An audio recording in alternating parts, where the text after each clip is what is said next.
À vous, chers collègues.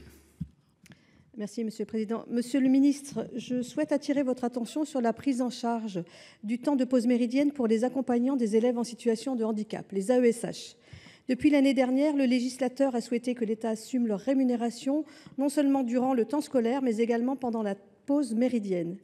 Ces dispositions devaient mettre fin aux inégalités de traitement entre les territoires. Cependant, sur le terrain, la réalité est tout autre. Dans de nombreux départements, les retours sont unanimes. L'État refuse ou tarde à prendre en charge la rémunération des AESH sur ce temps méridien. Une incertitude juridique et financière pèse ainsi sur les collectivités qui se retrouvent contraintes de pallier ces manquements. Rappelons qu'elles ne sont pas censées se substituer à l'État. Les finances de nos communes sont déjà fragilisées et elles se passeraient bien de cette nouvelle charge.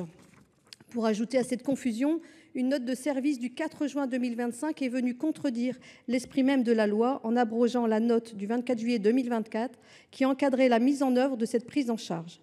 Alors que la loi visait à garantir un accompagnement humain continu et effectif pour tous les élèves en situation de handicap, nous assistons aujourd'hui à un retour en arrière. À l'approche de la rentrée scolaire, cette situation crée une inquiétude majeure chez les familles, les AESH et les équipes éducatives, mais aussi sur les collectivités. Monsieur le ministre, quelles sont les raisons qui ont conduit le ministère à abroger cette note de service ? Comment comptez-vous rétablir la confiance et sécuriser juridiquement et financièrement la présence des AESH sur le temps méridien afin de permettre à chaque enfant en situation de handicap d'être pleinement accueilli et accompagné ? Je vous remercie. Merci, monsieur le ministre. Merci, Monsieur le Président, Mesdames et Messieurs les sénateurs, Madame la sénatrice Lermytte.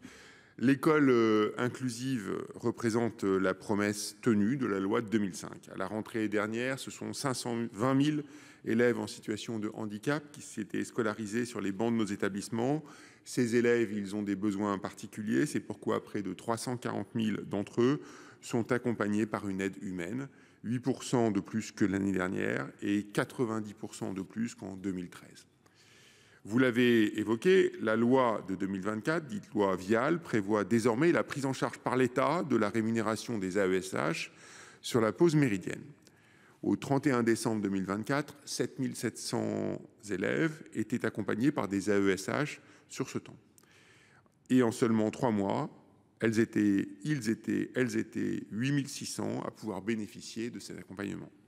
Le décret d'application que vous évoquez précise les conditions de recrutement et d'emploi des AESH.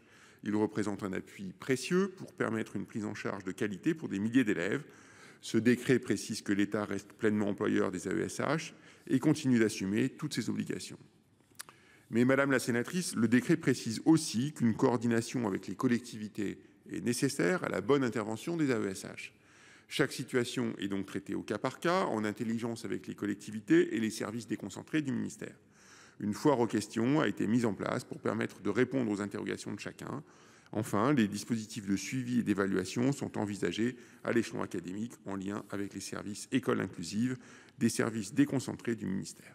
Je vous remercie, Madame la sénatrice. Merci, chers collègues. Oui, monsieur le ministre, merci pour votre réponse. Mais je pense notamment aux communes de petite taille, communes rurales, qui doivent dès maintenant savoir comment elles s'organiseront à la rentrée et comment sera organisé le service en faveur de ces enfants en situation de handicap.